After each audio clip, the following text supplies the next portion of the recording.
നമസ്കാരം. മലയാള വാർത്ത ലൈവിലേക്ക് എല്ലാ മാന്യ പ്രേക്ഷകർക്കും സ്വാഗതം. സിനിമാ പ്രവർത്തകരും ഫിലിം റിവ്യൂവേഴ്സും തമ്മിലുള്ള അംഗം തുടങ്ങിയിട്ട് കുറെ കാലമായി. ഇപ്പോൾ ഇതാ പുതിയൊരു വിവാദം പൊട്ടിപ്പുറപ്പെട്ടിരിക്കുകയാണ്. പൈസ വാങ്ങി ഫിലിം റിവ്യൂ ചെയ്യുന്നതാണ് പുതിയ വിവാദം. ഈ വിവാദത്തെ പറ്റി പ്രതികരിക്കാൻ നമ്മളോടൊപ്പം ചേരുന്നത് ആറാട്ടണ്ണനാണ്. അണ്ണ നമസ്കാരം.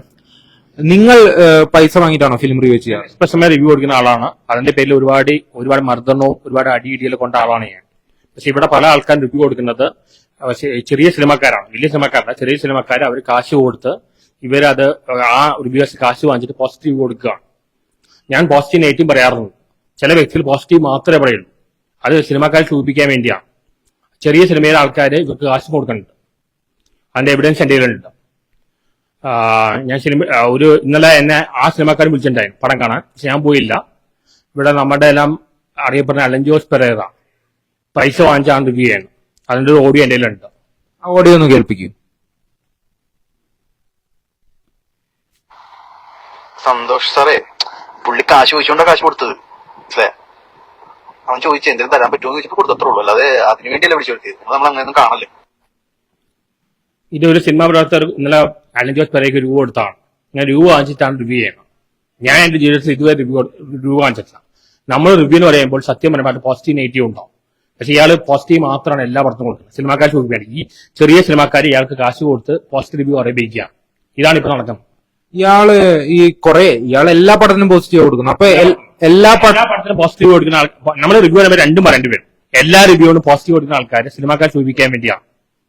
ഇപ്പൊ എല്ലാ റിവ്യൂവിനും ഇയാൾ പോസിറ്റീവ് കൊടുക്കുന്നത്. അപ്പൊ എല്ലാവരും പൈസ കൊടുത്തിട്ടാണ്? എല്ലാവരും അല്ല, ചെറിയ സിനിമാക്കാർ, ചെറിയ സിനിമയുടെ ആൾക്കാർ കാശ് കൊടുത്താണ് കാശ് കൊടുത്താണ് ഇയാൾ റിവ്യൂ അറിയിപ്പിക്കുന്നത്, പോസിറ്റീവ് റിവ്യൂ അറിയിപ്പിക്കുന്നത്. ഇയാൾ ഡാൻസ് കളിപ്പിക്കുക, ഇങ്ങനെ പഠനം ചെയ്യുക. ഈ കാര്യം എങ്ങനെയാ ഇപ്പൊ താങ്കൾ അറിഞ്ഞത്? ഇതേ സിനിമാക്കാർ ഇയാൾക്ക് രൂപ കൊടുത്ത റിവ്യൂ അറിയിപ്പിച്ച അതേ സിനിമാക്കാരെ എന്നെ വിളിച്ചിട്ട് എന്നോട് പടം കാണാൻ പറഞ്ഞു. അപ്പോഴാണ് അലൻ ജോസ് പെരേര തന്നെയാണ് എന്നോട് പറഞ്ഞത്. അപ്പൊ ഈ അലൻ ജോസ് റിവ്യൂ നടക്കുന്നത് കാശ് വാങ്ങിച്ച അനൂപ് മേനോൻ ഈ അടുത്ത് പറഞ്ഞിട്ടുണ്ടായിരുന്നു പൈസ കൊടുത്തിട്ട് ടിക്കറ്റ്. അത് പണ്ട് ഇയാളും പറഞ്ഞിട്ടുണ്ടാ, വിജയബാബു പറഞ്ഞിട്ടുണ്ടാ, കുറെ കള്ളത്തരം കാണിക്കുന്നത്. ഒരുപാട് കള്ളത്തരം ഉണ്ട് ഇതെല്ലാം. പിന്നാലെ തന്നെ പല റെയ്ഡ് വന്നു, പല സിനിമയ്ക്ക് റെയ്ഡ് വന്നു, കളക്ഷന്റെ കുഴപ്പം, ഇങ്ങനെ ഒരുപാട് ഫ്രോഡ് പറ്റി നടക്കുന്നുണ്ട്. അല്ല, അപ്പൊ ഈ അനൂപ് മേനോൻ സിനിമാക്കാര് റിവ്യൂസിനെ എതിർത്ത് പറയുമെങ്കിലും ഈ ചെറിയ സിനിമ എടുക്കുന്ന ആൾക്കാര് റിവ്യൂസിനെ കാശ് കൊടുത്താൽ ചെയ്തത്. എനിക്ക് ഒരുപാട് ഓഫർ വന്നിട്ട് ഞാൻ എല്ലാം റിജക്റ്റാ ചെയ്ത. ഈ ഒരു കാര്യം പറഞ്ഞു തുടങ്ങിയിട്ട് താങ്കൾക്കെതിരെ എന്തെങ്കിലും തരത്തിലുള്ള നിയമ നടപടി ഉണ്ടാവും എന്ന് പ്രതീക്ഷിച്ചു? കുറെ അനുഭവിച്ചാണ്.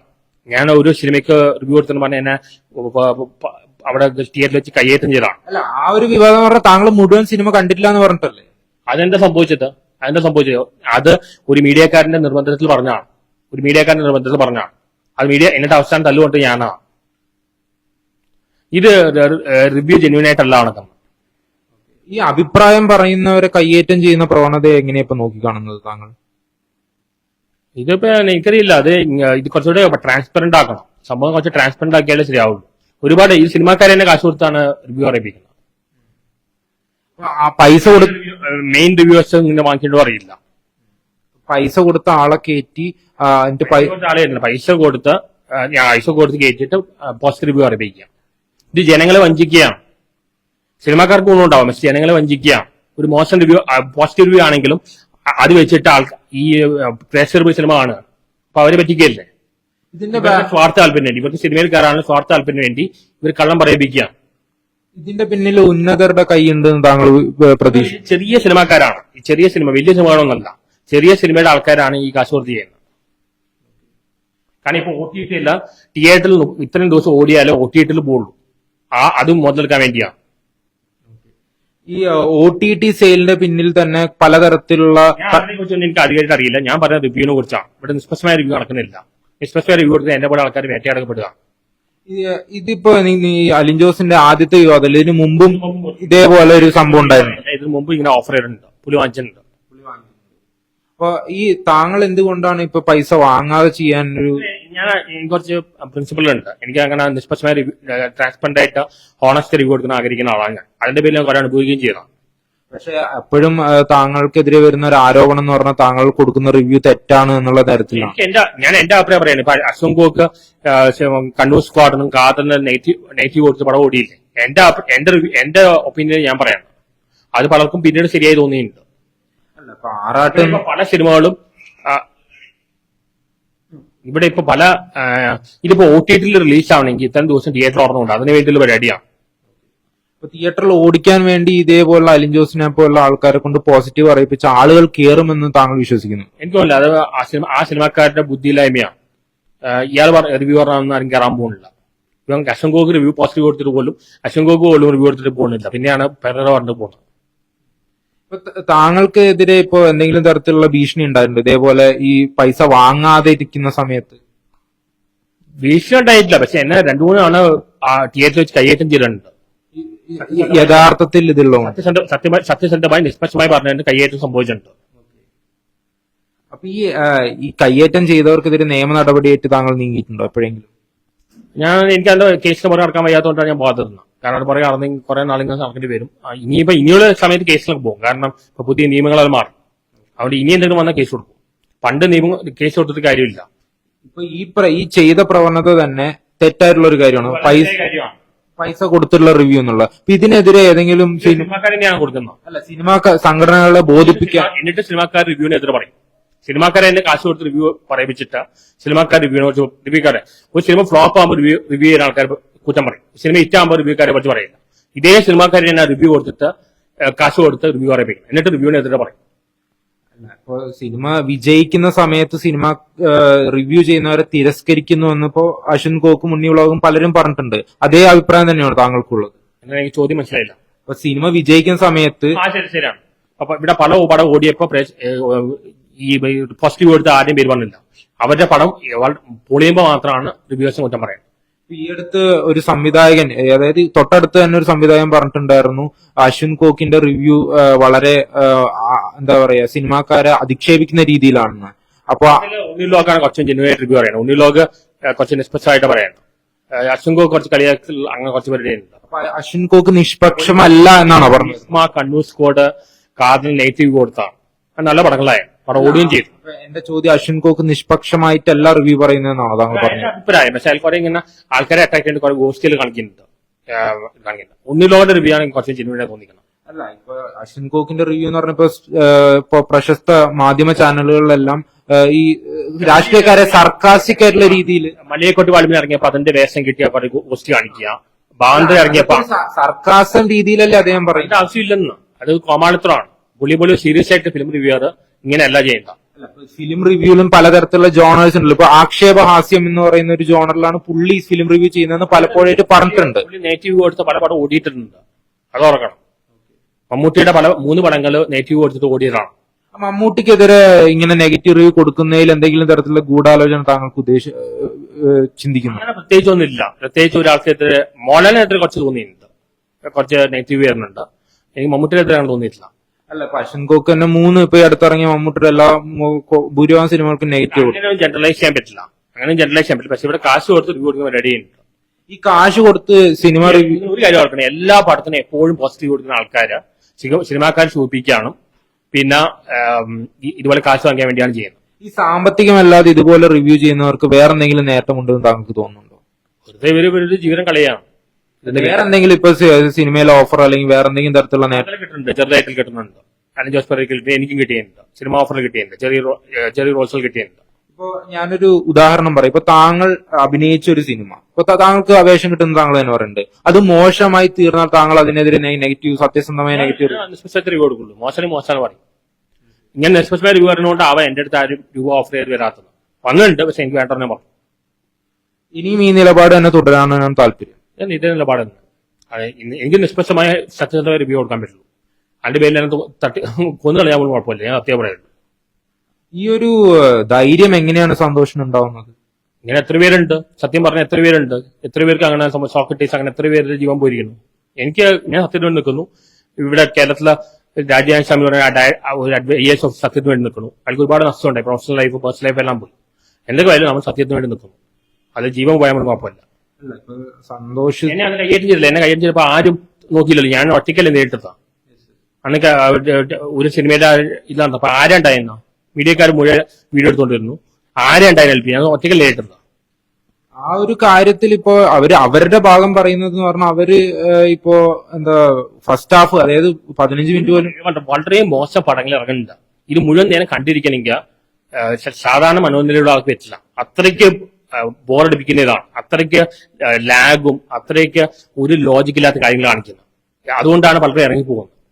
ഇപ്പൊ എന്റെ ചോദ്യം എന്ന് പറഞ്ഞപ്പോ സിനിമ ഉണ്ടാക്കുന്ന കഷ്ടപ്പെട്ട് ഉണ്ടാക്കുന്നില്ല ഇല്ലെന്ന് ഞാൻ പറയുന്നില്ല. പക്ഷെ ഈ പ്രേക്ഷകർ കാശ്, ഈ സിനിമ കാണാൻ പോകുന്ന പ്രേക്ഷകരും കാശ് ചെലവാക്കിയിട്ടാണ് പോകുന്നത്. അവരും കഷ്ടപ്പെട്ടാണ് വരുന്നത്. ഒരു സിനിമ നന്നാക്കാനുള്ള റെസ്പോൺസിബിലിറ്റി അവർക്കുണ്ട്. എല്ലാവരും കഷ്ടപ്പെട്ടാണ് ജീവിക്കുന്നത്, സിനിമാക്കാർ മാത്രമൊന്നുമല്ല. അപ്പൊ സിനിമ നന്നാക്കാനുള്ള റെസ്പോൺസിബിലിറ്റി ഒരു ഫിലിം മേക്കറിനുണ്ട്. അത് ചെയ്യാതെ ഇത് പറഞ്ഞ ഒരു കാര്യമില്ല. ഇപ്പോ ഈ ഒരു വിത്തിൻ സെക്കൻഡ് ഈ സിനിമ മാത്രമല്ല, അപ്പൊ താങ്കൾക്കെതിരെ ആ ഒരു ആരോപണം ഉണ്ട്, അതായത് മുഴുവൻ സമയം കാണാതെ റിവ്യൂ പറഞ്ഞു. അങ്ങനെ അല്ല, പലപ്പോഴായിട്ട് ഇപ്പൊ താങ്കൾ തിയേറ്ററിൽ നിന്ന് പകുതി വെച്ച് കൊടുക്കാറില്ലല്ലോ. എനിക്ക് പടം ഇഷ്ടപ്പെട്ടില്ലെങ്കിൽ ഇറങ്ങിപ്പോകും. അങ്ങനത്തെ പടത്തിന് റിവ്യൂ കൊടുക്കാറില്ല. പടം ഇഷ്ടപ്പെട്ടില്ലെങ്കിൽ ഇറങ്ങിപ്പോകും.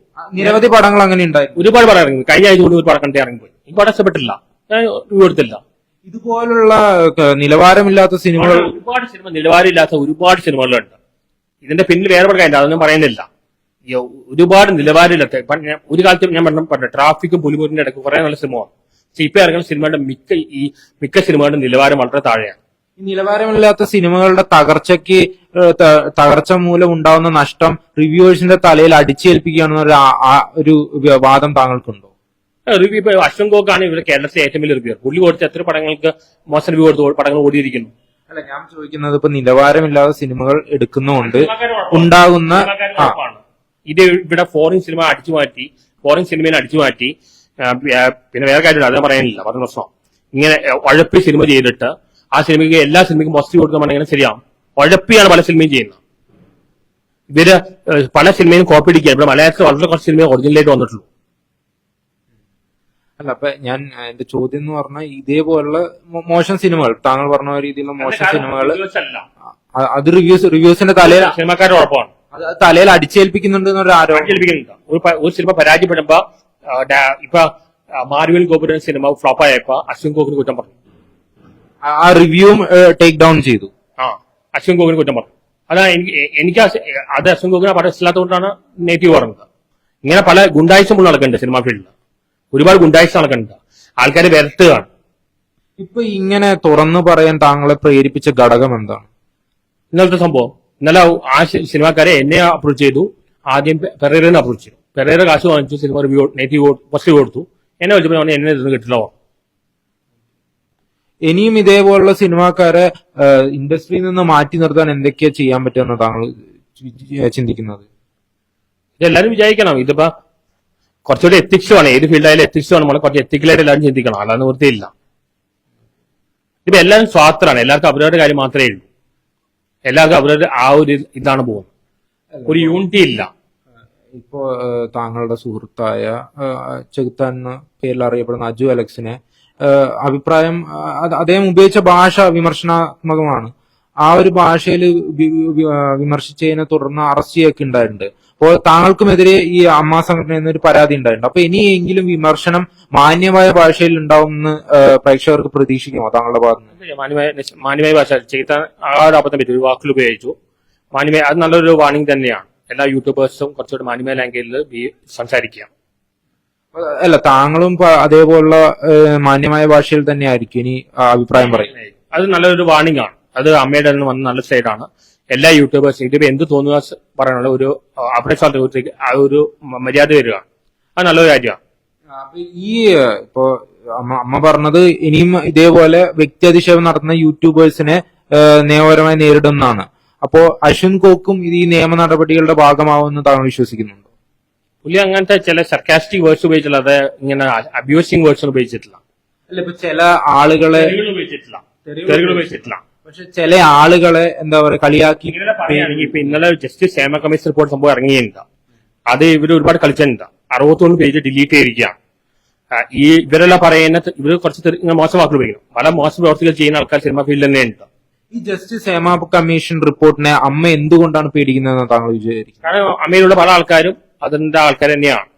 അത് വ്യക്തമായിട്ട് അറിയാം. അത് ഇപ്പൊ WCC അവർ ഒതുക്കി വെച്ചിരിക്കുകയാണ്. WCC തുറന്നു പറയുന്നില്ല. ഇത് കാസ്റ്റിംഗ് കൗച്ച് സിനിമ ഫീൽഡിൽ പണ്ട് മുതലേ ഉണ്ട്. അത് KG ജോർജ് ഉൾപ്പെടെ പല ആൾക്കാരും പറഞ്ഞിട്ടുണ്ട്, തുറന്നു പറഞ്ഞിട്ടുണ്ട്. കാസ്റ്റിംഗ് കൗച്ച് സംഭവം പണ്ടേ ഉണ്ട്. ഒരുപാട് നടിമാരുടെ ജീവിതത്തോട് കളഞ്ഞിട്ടുണ്ട്. ഒരുപാട് നടിമാർ ആത്മഹത്യയിലുണ്ട്. ഇതുള്ള അതിന് തന്നെയാണ്. ലേഖയുടെ പറഞ്ഞ ഫ്ലാഷ് ബാക്ക് സിനിമ കണ്ടാൽ മനസ്സിലാവും. പണ്ട് ശോഭന ആക്ട്രസിനെ ബാലുമേന്ദ്ര കാലം മരിച്ചപ്പോൾ ബാലുമേന്ദ്ര സപ്പോർട്ട് ചെയ്ത് ഫിലിം എടുത്തവരുണ്ട്. സിനിമാ ഫീൽഡില് കാസ്റ്റിംഗ് കൗച്ച് ഉണ്ട്. അതിനെതിരെ ആദ്യം വന്നത് WCC ആണ്. ഇന്ന് WCC ഉണ്ടായിരിക്കുക. പാർവതി തിരുവോം ചോദിച്ചു എന്താണ് ആരാണ് കാസ്റ്റിംഗ് കൗച്ച് അപ്രോച്ച് ചെയ്യുന്നത്. പുള്ളിക്കാർക്ക് പറയാൻ ബുദ്ധിമുട്ട്. കാരണം പുള്ളിക്കാർക്ക് പറയാൻ പറ്റില്ല. കാരണം ജീവനോട് ഇരിക്കില്ല. ഇവർക്ക് ഗുണ്ടായിസാണ് ഇവർ കാണിക്കുന്നത്. ആൾക്കാരെ തട്ടിക്കളിയാണ്. ജീവനോടെ ഉണ്ടാവില്ല. ഇത്രയും ധൈര്യവതിയ പാർവതി തിരുവോത്ത് പറയാണ് എനിക്ക് ആളുടെ പേര് അറിയാം. പക്ഷെ ഇപ്പൊ നമ്മൾ ആരാധന പല വിഗ്രഹങ്ങളും പുറത്തു വീഴും. പക്ഷെ പേര് പറയാൻ പേടിയാണ്. പറഞ്ഞു കഴിഞ്ഞാൽ ജീവനോടെ ഉണ്ടാവില്ല. ഇങ്ങനത്തെ ഗുണ്ടായിസാണ് നടക്കുന്നത്. അപ്പൊ എന്തായാലും താങ്കളുടെ കുറച്ച് റിവ്യൂസ് കുറച്ച് ആൾക്കാർ മോശമായ വാക്ക് വെച്ചിട്ട് ചെയ്താണെതിരാക്കി. ഇവര് മോശമായ വാക്കല്ലേ ഉപയോഗിച്ചിട്ടുള്ളൂ. ഇവര് മോശമായ എന്തൊക്കെ കാര്യങ്ങളാണ് ചെയ്യുന്നത്. ജസ്റ്റിസ് ക്ഷേമ കമ്മീഷൻ പോലുള്ള 63 പേജ് ഡിലീറ്റ് ചെയ്തിരിക്കുക, എഡിറ്റ് ചെയ്തിരിക്കുക. അത് പുറത്തു വരട്ടെ, സത്യം പുറത്തു വരട്ടെ. സത്യമേ വിജയിക്കുള്ളൂ. പണ്ട് തിലകൻ സാർ പറഞ്ഞ പോലെ, തിലകൻ സാർ പറഞ്ഞിട്ടുണ്ടാ സത്യം വിജയിക്കും, സത്യമേ വിജയിക്കുള്ളൂ. തിലകൻ സാർ പറഞ്ഞ പോലെ. അപ്പൊ ഇത്രയും നേരം നമ്മളോടൊപ്പം സമയം ചെലവിട്ട സന്തോഷ് എടുക്കിക്ക് തിലകൻ സാർ ആ കാലത്ത് പറഞ്ഞ മുഴുവൻ സത്യങ്ങളായിരുന്നു. ഇത്രയും നേരം നമ്മളോടൊപ്പം സമയം ചെലവിട്ട സന്തോഷ് വർക്കിക്ക് നന്ദി പറഞ്ഞുകൊണ്ട് ക്യാമറമാൻ രാജീവ് ആയപ്പറമ്പിനൊപ്പം ജിഷ്ണുദാസ്, മലയാളി വാർത്ത, കൊച്ചി.